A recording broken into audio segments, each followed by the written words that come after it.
I want to introduce you to a new series I'm working on.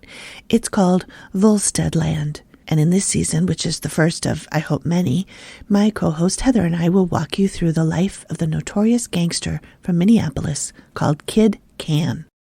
This podcast is not meant to glorify organized crime or this man personally.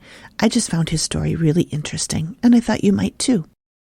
In the Prohibition years of Minneapolis, Minnesota, there was an underworld.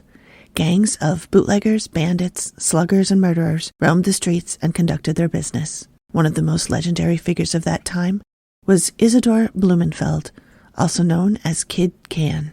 He began as a newsboy and grew into the most notorious gangster that Minneapolis has to offer, and either a psychopath or the nicest guy ever, depending on who you ask. Volsteadland explores this world. Join me, Amy, and my co-host Heather as we journey through this era of prohibition, bank robberies, empty promises, and murder.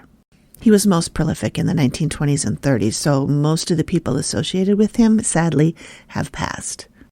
If you or anyone you know have any stories about Kid Cann from your own life, we'd love to hear them and maybe include them in the podcast, anonymously, of course, if you wish.